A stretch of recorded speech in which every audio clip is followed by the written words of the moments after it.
E aí galera, esperando que vocês estejam bem. Nós vamos começar agora mais uma aula, certo? Uma aula de matemática.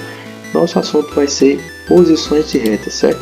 A gente vai ver aqui as principais retas que existem dentro da matemática e a gente vai estar entendendo como é que cada uma funciona e como são representadas, beleza? Então vamos lá. Na primeira reta nós temos as retas concorrentes. São retas que têm um só ponto em comum, certo? Percebam que elas se cruzam aqui, certo? E esse ponto A aqui, é o lugar onde elas foram cruzadas, é o lugar que tem um ponto em comum, certo? Elas estão se cruzando aqui, então apenas em um ponto elas se cruzam, certo? Elas são comuns em apenas um ponto. Portanto, nós dizemos aqui que as retas R e S têm um ponto em comum, o ponto A, ok? Detalhe, elas têm aqui 90 graus, tá bom? Aqui é em 90 graus aqui, não acabei não colocando mais 90 graus aqui, certo? Então, nós temos aqui as retas R e S e elas têm um ponto em comum, certo? R, XS é como nós representamos, para dizermos que elas têm esse ponto em comum, nós representamos dessa maneira, ok? Nós temos agora aí as retas paralelas. São retas que não têm pontos em comum, certo?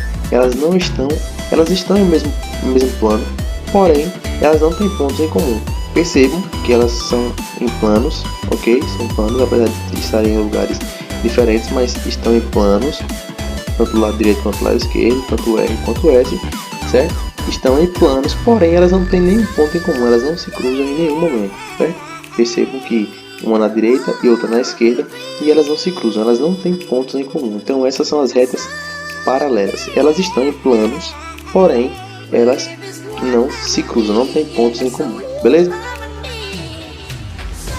Então as retas coincidentes, elas têm todos os pontos em comum, beleza, gente? Elas têm todos os pontos em comum. Como assim? A gente tem várias retas, certo? Duas retas ou várias retas, uma em cima da outra aqui, uma passando pela outra, e nós percebemos que elas têm todos os pontos em comum, porque elas estão uma em cima da outra. Então elas têm todos os pontos em comum, não apenas um ponto que se cruza, mas todos.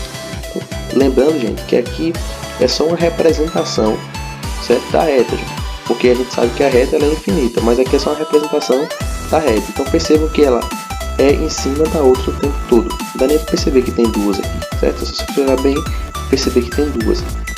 Por isso que nós chamamos de retas coincidentes, porque elas se encontram em todos os pontos. Elas são ligadas, ela tem todos os pontos em comuns, ok? E essa aqui é a forma que nós representamos, tá bom? Bom, as retas reversas, percebam que eu coloquei um cubo aqui para representar essas retas. Por quê? Porque elas estão em um plano, certo? Elas estão em um plano, são retas que ficam em um plano, porém elas não se encontram. Percebam que eu tenho nesse plano aqui, essa primeira face do cubo aqui, eu tenho a reta T, certo? E depois aqui embaixo eu tenho a reta S. Percebam que elas estão em planos, porém elas não se encontram, certo? São em lugares diferentes, beleza? Então geralmente só dá para representar esse tipo de reta em um cubo, certo? Porque elas ficam em lugares diferentes, beleza? Elas são retas que ficam em planos, porém elas ficam em lugares diferentes. Isso nós chamamos de retas reversas, beleza? São as retas reversas, certo? Então essas foram as retas aí, certo? Foram as retas. Nós vimos aqui as retas concorrentes, que é aquelas que elas se cruzam, elas têm em comum um determinado ponto, beleza? Que nós representamos desta maneira, aqui o cursor do mouse. Temos aí as retas paralelas, que elas estão em planos, porém, né, não se cruzam, não tem pontos em comum, certo? Essa aqui é a forma como nós representamos.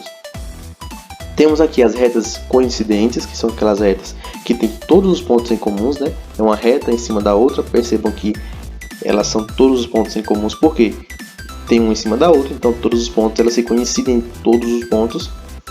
E as retas reversas, que é aquelas que a gente tem em planos, porém em lugares diferentes, que a gente só tem como representar a partir de um cubo, ok? Então, essa foi mais uma aula de matemática, espero que vocês tenham gostado, tenham entendido, e é isso aí.